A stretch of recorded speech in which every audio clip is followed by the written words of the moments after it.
भैया करेल आगमन है, क्या है पूरा कार्यक्रम आपका? मैं करेल की जनता का धन्यवाद देना चाहता हूँ।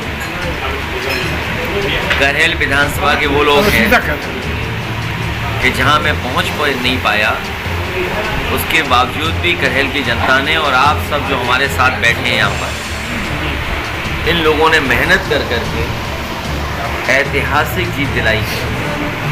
और भारतीय जनता पार्टी ने जिस तरीके से प्रशासन के माध्यम से दबाव बनाया, जिस तरीके से उन्होंने झूठ फैलाया, अब तो सच्चाई सामने है। करेल के जनता इससे भी ज़्यादा वोटों से जिता दे। मुझे खुशी है कि बड़ी जीतों में करेल की जनता का और करेल की जनता ने सम्मान बढ़ाने का काम किया। मैं एक बार करेल की जनता का, यहाँ के नेताओं का, कार्यकर्ताओं का बहुत बहुत धन्यवाद और आभार प्रकट करता हूँ। मेरी कोशिश होगी कि इस क्षेत्र के विकास को और आगे लेकर के जाए। सर एक और चर्चा चल रही है जो आज रामपुर से आजम खान को लेकर जो बात हो रही है, उनके समर्थकों का आरोप है कि जो है आप उन्हें निकालना नहीं चाहते जेल से। मैं उस पर कोई बात नहीं कहूँगा, क्योंकि जिस तरीके से सरकार नहीं बनी है उसके बाद ये सब बातें आ रही हैं। ये बातें 2 महीने पहले भी हो सकती थी, लेकिन उस समय सरकार बनने का और सरकार बने ऐसा सबका मानना था। क्योंकि अब सरकार नहीं बनी है तो ये बहुत सारी बातें आ रही हैं। समाजवादी पार्टी लगातार जनता के बीच में रहेगी और मुझे उम्मीद है कि जो बुनियादी मुद्दे हैं वो भी ख़त्म नहीं हुए। बुनियादी मुद्दा वही जो समाजवादियों ने उठाया, महंगाई का। आज डीजल पेट्रोल महंगा है, स्टील महंगी हो गई, सीमेंट महंगा हो गया, ज़रूरत की चीज़ें लगातार महंगी हो रही हैं। जो सस्ती बिजली का सपना बीजेपी ने दिखाया था, बिजली सस्ती नहीं हुई है, बिल वसूला जा रहा है, लोगों पर मुकदमे लगाए जा रहे हैं। कानून व्यवस्था आप देख सकते हो कैसे बर्बाद हो गई है। अयोध्या जैसी जगह जो हमारे भगवान श्री राम का पवित्र स्थान है, सरकार बनने के बाद तुरंत वहाँ 5 साल की बेटी के साथ घटना हो गई, उसके साथ बलात्कार हुआ और सरकार ने अभी तक उस परिवार की मदद नहीं की। सदमे में उसके ताऊ की जान चली गई। क्या सरकार अयोध्या में 5 साल की बेटी के साथ घटना हुई है, उस मठ पर क्या बुलडोजर सरकार चलाएगी? जिस जगह पर 5 साल की बेटी का बलात्कार हुआ है, क्या उस जगह पर ये बुलडोजर चलेगा? आज भी अगर हम घटना देखें तो जगह जगह घटना हो रही है। गोरखपुर जहाँ के मुख्यमंत्री हैं, बिल्कुल बगल के ज़िले में बच्चे की हत्या हो गई, फिरौती मांगी गई थी, बच्चे की हत्या कर दी, काट काट के हत्या हुई है। तो अगर उत्तर प्रदेश में कानून व्यवस्था के नाम पर सरकार बनी है तो घटनाएं कम क्यों नहीं हो रही? इन लोगों ने ब्याज कम कर दिया, पैसे की लूट हो रही, बैंकें बंद हो रही हैं, बैंकें मर्ज कर दी। कानपुर में लॉकर में रखे हुआ सामान चोरी हो गया। कोई कल्पना नहीं कर सकता कि सबसे सुरक्षित अगर कोई जगह है तो बैंक, और बैंक में भी सबसे ज़्यादा सुरक्षित और सिक्योरिटी में रहती हैं लॉकर्स।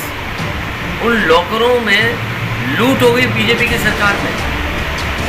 और जिस तरीके से पंचायत के चुनाव में लूट हुई, लोगों को पर्चा नहीं भरने दिया, अपमानित होना पड़ा। वही विधान परिषद में हुआ है। ये दावा कर रहे हैं कि 36 सीटें जीते हैं। सरकार का चुनाव होता है, सरकार ही जीतती है। हम लोग 32 जीते थे तो 4 ही तो सीट ज़्यादा जीते हैं। समाजवादी 32 जीते थे, ये 36 जीत गए, 4 जीत गए। समाजवादियों पे तो आरोप ये लगता था कि जाति के आधार पर टिकट देते हैं। मैं पत्रकार साथियों से निवेदन करूंगा कि बीजेपी के जो एमएलसी की सूची आई है उसकी भी जातियों ज़रा जनता को बता दो कि किन लोगों को ज़्यादा टिकट दी गई, कौन ज़्यादा जीत करके आए हैं। समाजवादी होते हैं तो आरोप लगता, लेकिन बीजेपी है तो अपनी जाति क्यों छिपा रहे हैं बीजेपी के लोग? सर वहीं गाजीपुर में आपके प्रत्याशी ने पर्चा वापस ले लिया था, उसके बाद आपने मदन यादव को घोषित कर दिया था, वो कैसे सर आ गए? देखिए, मैं समझता हूँ आप ईमानदार पत्रकार हैं और ईमानदार पत्रकार होते हुए आपको ये जिम्मेदारी निभानी चाहिए। अगर मैं कोई आरोप लगाऊं कैसे सिद्ध कर पाऊँगा। लेकिन मैं जानता हूँ हमारे बीडीसी एक ही बार का जीवन होता है उनका, एक ही बार वो चुनाव जीतते हैं। तो बीजेपी ने शायद उनकी ख्वाहिशें पूरी की हैं, बीडीसी लोगों के सपने पूरे किए हैं बीजेपी ने, इतना ही मैं कह सकता हूँ। और पूरा प्रशासन, बताओ, प्रधान जी को ढूंढ रहा था। आप पता करिए, बहुत सारे प्रधान ऐसे होंगे जिन्हें डराया धमकाया गया, उनका सर्टिफिकेट ले लिया गया और कहा कि प्रधान ही भूल जाओगे अगर आप वोट नहीं डालोगे तो। बताओ, डीएम ये कहें। मुझे याद है फसलें जल रही हैं, अभी हाल ही में करहेल विधानसभा में और मैनपुरी में कई जगह फसलों में आग लगी है। कुछ जिलों में तो दूसरे दिन मिल गया पैसा, क्योंकि ये समाजवादी क्षेत्र है तो अभी भी चेक नहीं कट पा रहा है। सर, पंचायत चुनाव आ रहा है, नगर पालिका और नगर पंचायत का, समाजवादी पार्टी किस तरीके से लड़ेगी? ये चुनाव जो आने वाले हैं नगर निकाय के, समाजवादी पार्टी पूरी जिम्मेदारी से लड़ेगी। कई नगर पंचायतों में, नगर पालिकाओं में और मेयर के चुनाव में क्षेत्रफल बड़ा है।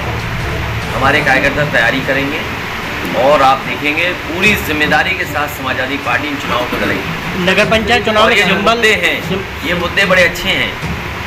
याद कीजिए, प्रधानमंत्री ने और भारतीय जनता पार्टी ने सभी को झाड़ू पकड़ा दिया था, याद होगा आपको। फिर एक बार प्रधानमंत्री जी ने उन सफाई कर्मचारियों के पैर धोए थे, वो भी याद होगा आपको। उसके बाद जितने भी पेट्रोल और डीजल आप भराते हो उसमें सफाई के नाम पर सेस लिया जाता है।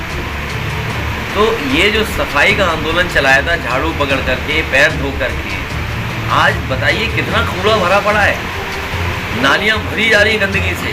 और फिर माँ गंगा को साफ करने का वादा किया था। ये जितने नाले हैं, अगर करहेल की भी गंदगी है, अंतोगत्वा कहाँ जा रही होगी? सब गंगा में जा रही होगी। करहेल के नाले मुझे नहीं पता है आखिरी में कहाँ गिरते हैं, मुझे लगता है सेंगर में गिरते होंगे, या दूसरी नदी कौन सी है? सेंगर में गिरते हैं। सेंगर में गिरते, सेंगर में। और सेंगर जाके नदी किस नदी से जुड़ती है? कानपुर में गंगा से कि यमुना से? गंगा से कि यमुना से? हमें लगता है यमुना से जुड़ती है। हाँ, और यमुना किस में जुड़ती जाके? गंगा में। तो अंतर्गतवा करहेल की भी गंदगी किस में जा रही है? माँ गंगा में।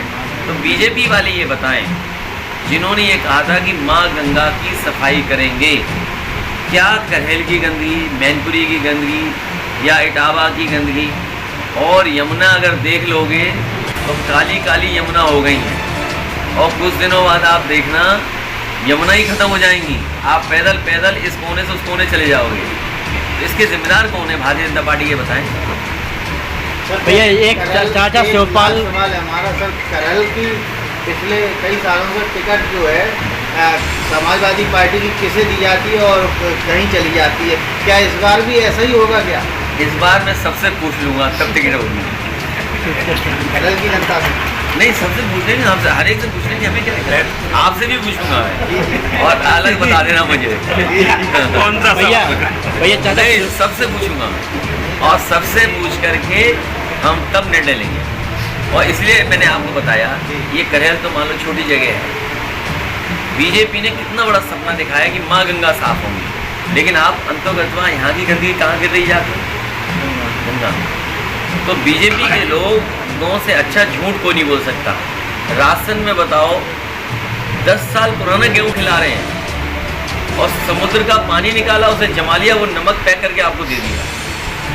समुद्र का पानी गुजरात से निकाला, कोने पे इकट्ठा कर लिया, उसी को पैक करके दे दिया, जबकि बाज़ार में लोग आयोडीन वाला साल्ट खा रहे हैं या दूसरा नमक आ रहा है। टाटा का सबसे पुराना कारखाना गुजरात में ही लगा है, सबसे पहला भी।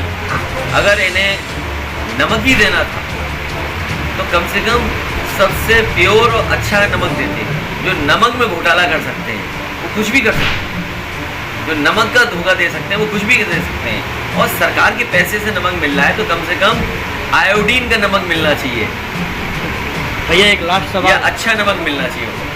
भैया एक लास्ट सवाल और है, 2022 में जो समाजवादी पार्टी की हार हुई है, किन कारणों से हुई है? क्या आपने समीक्षा में क्या निकाला? अभी समीक्षा मैंने नहीं की है। जिस दिन इलेक्शन कमीशन हर बूथ का डाटा अपलोड कर देगा, जब मैं डाटा देख लूँगा उसके बाद समीक्षा करूँगा और उसके बाद मैं प्रेस भी करूँगा।